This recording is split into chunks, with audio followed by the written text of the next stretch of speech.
Chapter 4. Doctrines of Mitigation and of Reserve. There was no controversy among Christians over the duration of the punishment of the wicked for at least 300 years after the death of Christ. Scriptural terms were used with their scriptural meanings, and while it is not probable that universal restoration was polemically or dogmatically announced, it is equally probable that the endless duration of punishment was not taught until the heathen corruptions had adulterated Christian truth. God's fatherhood and boundless love and the work of Christ in man's behalf were dwelt upon, accompanied by the announcement of the fearful consequences of sin. But when those consequences, through pagan influences, came to be regarded as endless in duration, then the antidotal truth of universal salvation assumed prominence through Clement, Origen, and other Alexandrine fathers. Even when some of the early Christians had so far been overcome by heathen error as to accept the dogma of endless torment for the wicked, they had no hard words for those who believed in universal restoration, and did not even controvert their views. The doctrines of prayer for the dead, and of Christ preaching to those in Hades, and of mitigation, were humane teachings of the primitive Christians that were subsequently discarded. Mitigation explained. The doctrine of mitigation was that for some good deed on earth, the damned in hell would occasionally be let out on a respite or furlough and have surcease of torment. This doctrine of mitigation was quite general among the fathers when they came to advocate the pagan dogma. In fact, endless punishment in all its enormity, destitute of all benevolent features, was not fully developed until Protestantism was born, and prayers for the dead, mitigation of the condition of the lost, and other softening features were repudiated. It was taught that the worst sinners, Judas himself even, had furloughs from hell for good deeds done on earth. Matthew Arnold embodies one of the legends in his poem of St. Brandon. The saint once met on an iceberg on the ocean the soul of Judas Iscariot, released from hell for a while, who explains his respite. He had once given a cloak to a leper in Joppa, and so he says, "Once every year when carols wake, on earth the Christmas nights repose, arising from the sinner's lake, I journey to these healing snows. I stanch with ice my burning breast, with silence calm my burning brain. O Brandon, to this hour of rest, that Jopan leper's ease was pain." It remained for Protestantism to discard all the softening features that Catholicism had added to the bequest of heathenism into Christianity, and to give the world the unmitigated horror that Protestantism taught from the 16th to the 19th century. The doctrine of reserve. We cannot read the patristic literature understandingly unless we constantly bear in mind the early fathers' doctrine of economy or reserve. Plato distinctly taught it, and says that error may be used as a medicine. He justifies the use of the medicinal lie. The resort of the early fathers to the esoteric is no doubt derived from Plato. Origen almost quotes him when he says that sometimes fictitious threats are necessary to secure obedience, as when Solon had purposely given imperfect laws. Many, in and out of the church, held that the wise possessor of truth might hold it in secret when its impartation to the ignorant would seem to be fraught with danger, and that error might be properly substituted. The object was to save Christians of the simpler sort from waters too deep for them. It is possible to defend the practice if it be taken to represent the method of a skillful teacher who will not confuse the learner with principles beyond his comprehension. Geisler remarks that the Alexandrians regarded a certain accommodation as necessary, which ventures to make use even of falsehood for the attainment of a good end, nay, which was even obliged to do so. Neander declares that the Orientals, according to their theology of economy, allowed themselves many liberties not to be reconciled with the strict laws of veracity. Some of the fathers who had achieved a faith in universalism were influenced by the mischievous notion that it was to be held esoterically, cherished in secret, or only communicated to the chosen few, withheld from the multitude, who would not appreciate it, and even that the opposite error would, with some sinners, be more beneficial than the truth. Clement of Alexandria admits that he does not write or speak certain truths. Origen claims that there are doctrines not to be communicated to the ignorant.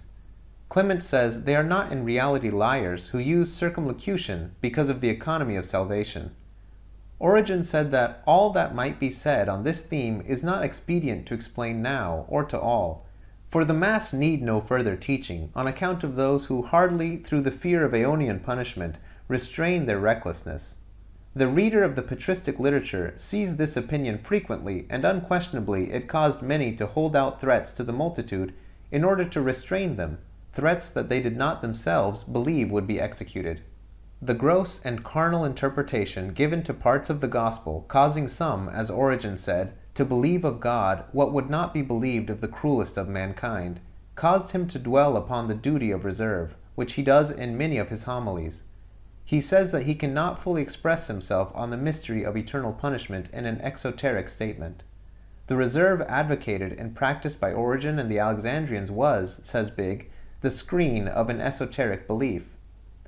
Beecher reminds his readers that while it was common with pagan philosophers to teach false doctrines to the masses with the mistaken idea that they were needful, the fathers of the Christian Church did not escape the infection of the leprosy of pious fraud, and he quotes Neander to show that Chrysostom was guilty of it, and also Gregory Nazianzen, Athanasius, and Basil the Great. The prevalence of this Frau Pia in the early centuries is well known to scholars.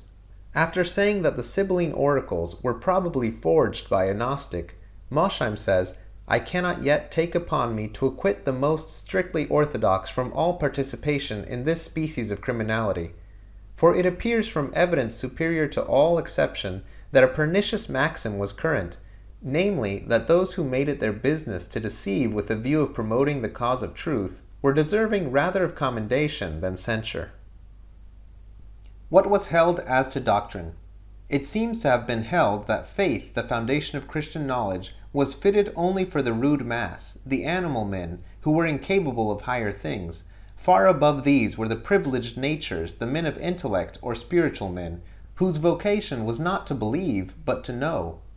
The ecclesiastical historians class as esoteric believers Chrysostom and Gregory Nazianzen, and Beecher names Athanasius and Basil the Great as in the same category. And Beecher remarks, "We cannot fully understand such a proclamation of future endless punishment as has been described, while it was not believed, until we consider the influence of Plato on the age."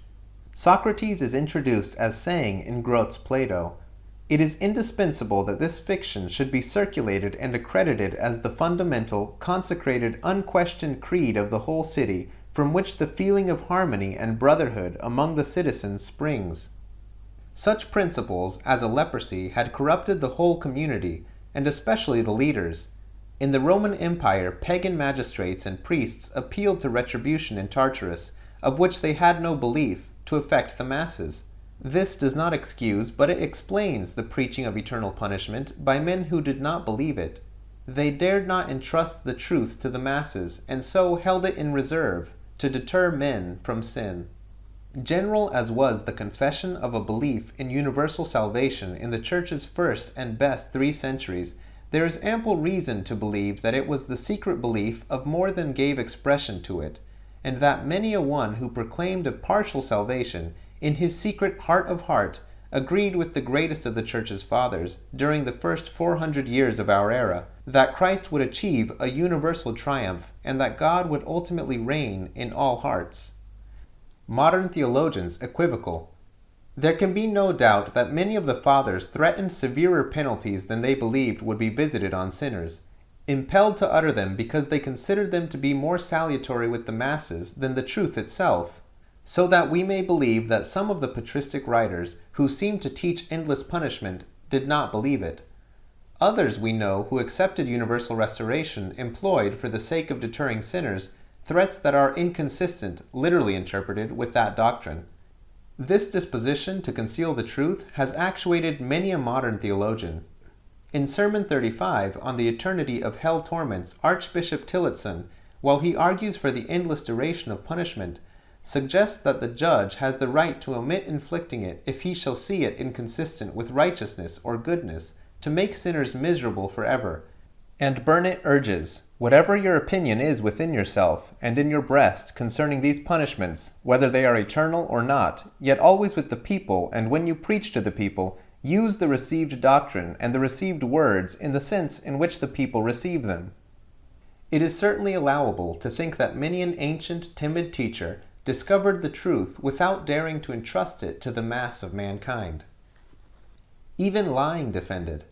Theophilus of Alexandria proposed making Cynisus of Cyrene bishop. The latter said, "The philosophical intelligence, in short, while it beholds the truth, admits the necessity of lying. Light corresponds to truth, but the eye is dull of vision. It cannot without injury gaze on the infinite light. As twilight is more comfortable for the eye, so, I hold, is falsehood for the common run of people. The truth can only be harmful for those who are unable to gaze on the reality. If the laws of the priesthood permit me to hold this position, then I can accept consecration, keeping my philosophy to myself at home and preaching fables out of doors."